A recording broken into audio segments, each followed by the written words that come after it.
A dark, ominous night surrounded the academy, filled with unsettling sounds. A bare tree stood against the dark sky. Suddenly, massive red vines erupt from a terrifying central mass, spreading uncontrollably like monstrous roots. Chaotic roots sweep across the ground, dragging people away. Panicked parents and teachers scream for their captured children while Vensai Morgue watches in horror. Overwhelmed, Vensai wonders what kind of demonic entity this is. He quickly realizes a chilling detail. The vines are deliberately targeting only the students, as if it were planned. Camus Morgue recognizes the towering red structure, asking aloud if it's the Tree of the Abyss. Beside her, Osiris asks Camus if she knows anything about the entity. Nearby, patriarchs Roderick and Cervantes panic. Osiris reveals his 4 younger siblings were captured, and Cervantes cries that his son was taken. Both men beg for help, while Roderick is desperate to save his daughter. Frustrated, Camus yells at the patriarchs to calm down, insisting panic won't solve anything and demanding they assess the situation calmly. Desperate, a humbled Vensai approaches Camus, pleading for her cooperation and any information she has. Camus admits she doesn't know everything, but notes its resemblance to an entity known as Master Snake. She explains the Tree of the Abyss is a demonic entity from shaman legends that once lived in the Red and Black Mountain. According to lore, the tree spreads roots above ground but grows upside down into the earth, stretching endlessly to the abyss. She concludes that the space inside the tree is an unknown, distorted dimension, a threat on a different level than the Empire's magic tower. Cervantes angrily interrupts, demanding to know how to get the children out. Camus calmly replies that if rescuing them from outside was possible, she would have. She reveals the tree can only be opened from inside, leaving Cervantes stunned. Vensai is relieved Camus is safe, but asks how she avoided being dragged in like the other students. Camus explains she saw the vines growing from the students' wrists. Luckily, the admissions office ran out of student bracelets, so she received a guest one instead.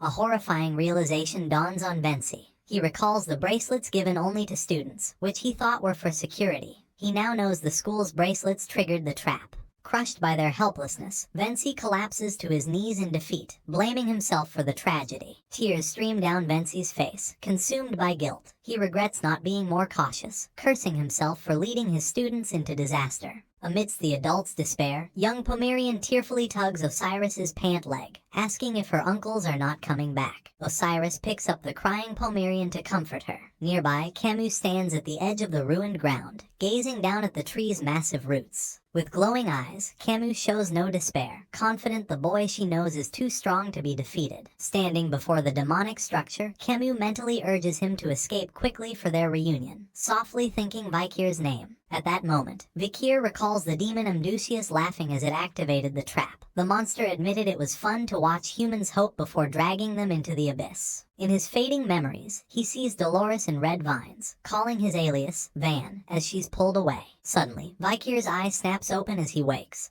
He hears his living pendant, Decorabia, asking if he is awake. The small blue spider nearby whimpers softly. Vikir sits up in a pool of glowing green water, realizing they have been dragged inside the demonic tree. He finds himself inside a massive underground structure like an inverted tower. This is the first floor of the Abyss Tree, the territory of Norvegicus. Vikir's expression hardens as he accepts his desperate efforts failed to stop the demon's trap. A cheerful greeting calls out. Caught off guard, Vikir and Decorabia turn toward the sound. From the shadows emerges a terrifying smile with yellow teeth, cheerfully telling them not to be scared. A creepy goblin-like fairy with red eyes introduces itself as the tower's guide. It warns that survival is only for the first person to reach the bottom. Suddenly, a glowing system interface appears. It announces the tower's rules are in effect, registering Vikir as a level 1 warrior, and unlocking his status window. A large screen shows Vikir's status, level reset to 1, with base stats for strength, agility,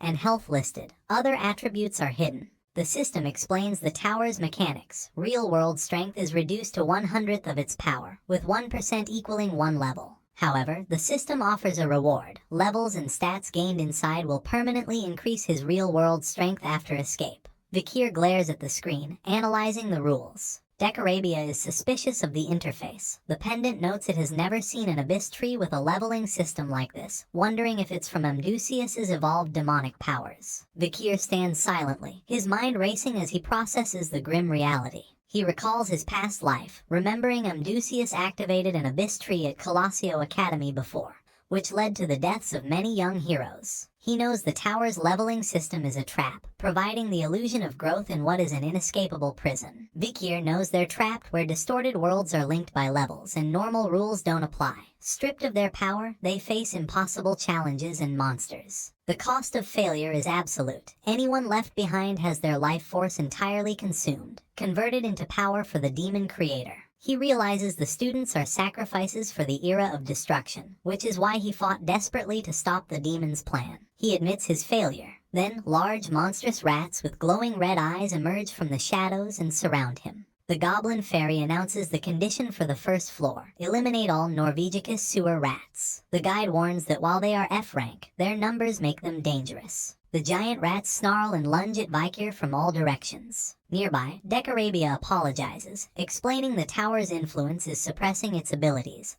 Vikir will have to face the swarm alone. Unfazed, Vikir removes his mask and shirt for combat. Decorabia notes he likely intended to fight alone from the start. As rats close in, Vikir crushes his mask. He knows he is stronger than before his regression, but still only halfway to the 8-star realm. He grimly admits that even with the holy blessing, he barely survived the 5th corpse, who wielded only a fraction of the first demon lord's power. Vikir's red eye gleams, focusing on the system's rule. Stats gained inside will permanently boost his real-world strength upon escape. With new resolve, he decides to change his approach. Surrounded by a dark aura, Vikir vows to exploit this twisted leveling mechanic. Standing fearlessly as the rats leap toward him, he promises to use this system to become overwhelmingly strong and escape, no matter the cost. Rejecting the demon's sacrificial plan, Vikir unleashes a blindingly fast attack, his blade tearing violently through the giant rats. Vikir resolves to conquer the trial and turn the Abyss Tree into the foundation of his own power.